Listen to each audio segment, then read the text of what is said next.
Good afternoon and welcome to hashtag Boycott for Justice.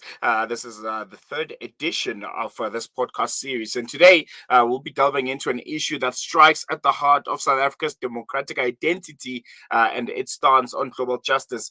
30 years into democracy, South Africa is set to host the World Movement for Democracy, 12th Global Assembly. And this is backed by prominent NGOs and the National Endowment for Democracy. This is the NED.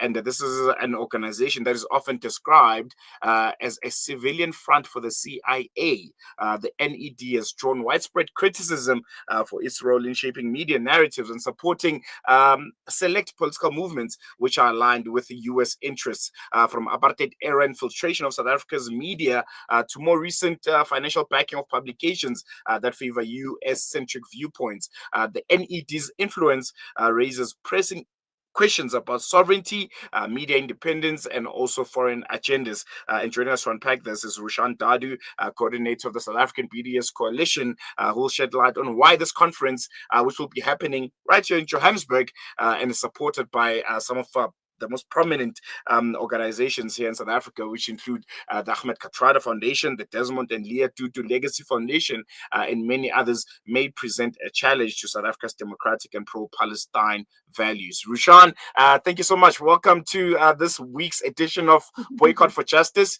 We have a really interesting one this week, and it's interesting for me because when I read about it and just getting more information about it, one thing that really strikes me is the organizations that are involved, and how these organizations are linked to some of the most prominent freedom fighters here in South Africa. I mean, Ahmed Kathrada, Desmond and Leah Tutu themselves. These are people who I think would have, question marks regarding how their names are being used and what they are being aligned to. If you can just unpack for us this World Movement for Democracy Assembly. What is it? NED, who are they? And what does this all mean for South Africa and the stance that we have held for Palestine? Thanks very much. And thanks for having us back on again. Yes, I think we have to look at what is going on globally and how, especially from the point of view of Palestine solidarity, we need to be responding, because at the moment, following our ICJ case, there is now a push for sanctions. The UN General Assembly in September passed a historic resolution calling on all state parties to sanction Israel. And this was the resolution that affirmed the ICJ ruling on the advisory opinion, and it triggers the legal obligation of all states to end complicity in Israel's illegal occupation and apartheid regime. So in the context of that and the role South Africa is playing, I think we have to do two things. One is keep up the pressure on our government, because our president did refer to states ending funding of Israel when he spoke at BRICS recently. We need to keep up the pressure on them, as we've been saying over the last few weeks, from the targeted consumer boycotts to the campaigns to stop selling coal, to stop selling diamonds, to call for an arms embargo. All of these things together need to press our government to make sure we are not complicit, to make sure we are at the forefront of standing for sanctions and for ending Israel's impunity. But we know as we do that, there's going to be an enormous pushback from the United States, and particularly now with Trump's election the other day, from the United States, from Israel, and from other Western countries. And so at the same time as we're pressuring our government in support of our government stand in the ICJ, we also need to be vigilant to civil society.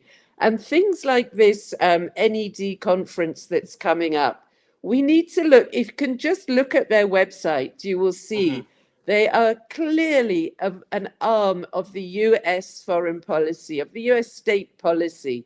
And yes, there's a lot of material that describes how they have become, or how America, after using a more softer method in order to basically regime change countries, basically to enable and to kind of be in the midst of meddling around coups in countries, under the guise of bringing democracy. And I think people probably saw an article that Ronnie Casserols wrote recently, where he says that this conference coming up in Johannesburg will misrepresent the US and West as the custodians of democracy around the world, and that pressure for South African civil society to boycott the conference is rapidly mounting, and some have already pulled out.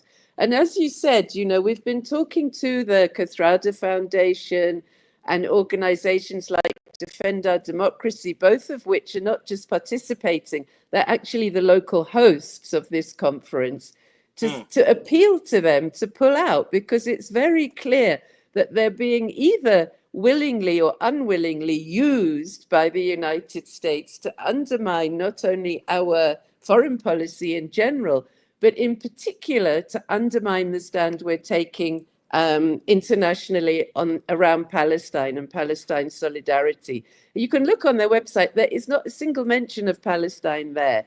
They even have a campaign around political prisoners, but what countries are they talking about? They're talking about political prisoners in Cuba and political prisoners in Venezuela, amongst others.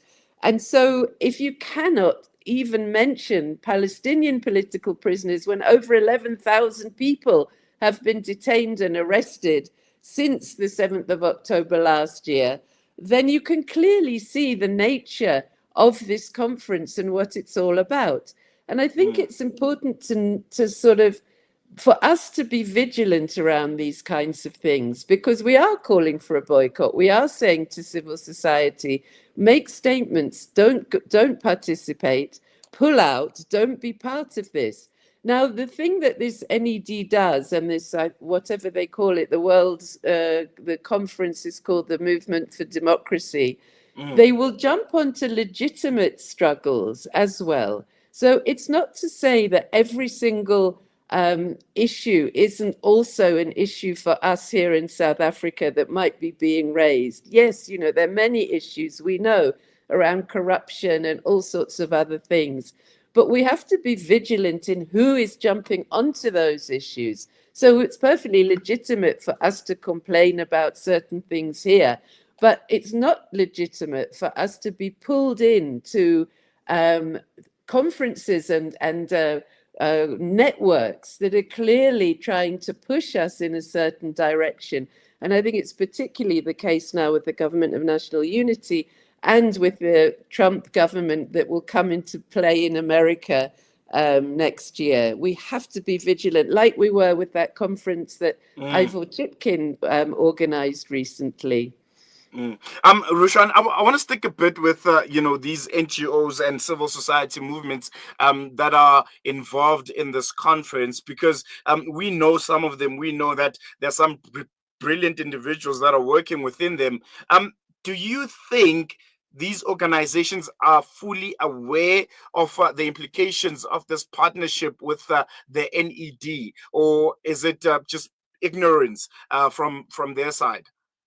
I mean, I really don't know. We have been trying to explain to them, and I think a lot of people have been writing to the Kathrada Foundation and the Defend Our Democracy, giving them all the information, pointing out what this NED is all about and how hosting this conference here is going to reflect so negatively on them. And as you say, on the figures of the foundation, such as Archbishop Tutu and Uncle Kathy Kathrada. And in that case in particular, he raised up the issue of Palestinian political prisoners years ago, when it was really not a widely popular thing to do. He was very strong on those issues. And for them to then be part of a conference that cannot even mention in its material, under a campaign around political prisoners, Palestinian political prisoners, I think is really it's really a disgrace if they continue to go ahead with this.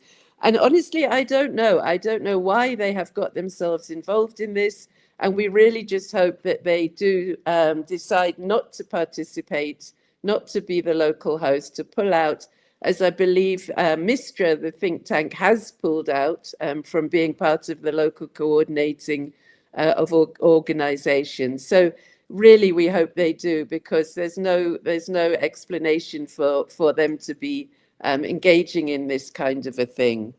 And just in closing, the question that I always ask you when we have this kind of conversations is, what is the ordinary South African's role in this? What can they do, to make sure that these civil organizations and these media organizations, which are, in bed with the NED, essentially, are held accountable, or change their stance and approach to how they deal with this foreign organization, essentially? Well, I think we need to spread awareness. I think everyone who needs to be sure that organizations they work with, that they are engaged with, are aware of what this is all about, are not going to participate, are clear on the issues. And I think really to push all we can to make it clear publicly that we know what this is all about, that we're not in favor of this sort of US meddling, and that we're not going to stand for them pushing us around, and especially on the issue of Palestine, which at the moment is such a litmus test internationally. So there you have it, Roshan. Thank you so much for joining us and giving us your time, and conscientizing our listeners on some of the things that are happening, within the struggle for the determination of the rights of people of Palestine. Really appreciate it. Thank you very much. Thanks. Well, there you go. I think this is a very, very important one to look at. And this World Movement for Democracy, this is the 12th Global Assembly of this World Movement for Democracy, is going to be hosted here in Johannesburg, and is backed by prominent NGOs, the likes of Ahmed Kathrada Foundation, the Desmond and Leah Tutu Legacy Foundation, and you have media organizations, South African media organizations like the Mail and Guardian, who are a part of this. And I think Roshan really put it well. The NED is essentially an arm of the CIA. This is their soft power arm, where they try to, inflict American interests using, the media, using civil organizations like the ones that I have mentioned. And this time they're here in Johannesburg, and these are anti-Palestinian, agendas that they essentially want to bring to South Africa. And we have to know about it. We need to understand it. And if there is a need to protest, well, we have to. This for people that are in Johannesburg, especially because this Global Assembly is said to be hosted here in the city. We're going to leave it here for now. Thank you so much for joining us on hashtag Boycott for Justice. We'll be back with you again next week, Friday, for this edition of the podcast. It's a podcast series where we try and educate South Africans and everyone essentially from across the world on what they can do in support of the self-determination of the rights of the people of Palestine, whether it's boycotting products, boycotting organizations, media organizations, civil organizations, and events like the one that is touted to be hosted here in South Africa. So yes, great to read up, have knowledge, and a better understanding as we continue to speak out for the rights of the people of Palestine and their self-determination. From myself, Salai Lo, and the rest of the team, goodbye. See you again on Monday. Bye. We are here in the middle of a Zahra neighborhood. The whole neighborhood is already destroyed. More than 17 towers are down.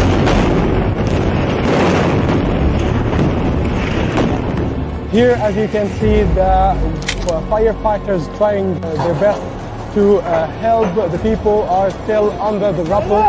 A lot of the people.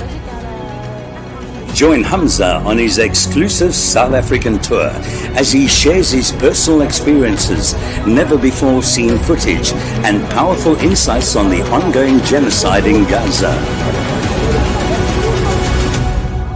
This is more than just a talk. It's an invitation to witness Gaza through the lens of Hamza Sha'alan. Don't miss this opportunity to meet the photojournalist who brought Gaza's pain and perseverance to the world in its darkest moments. Follow Salam Media on social media pages for more on this tour and be part of the conversation.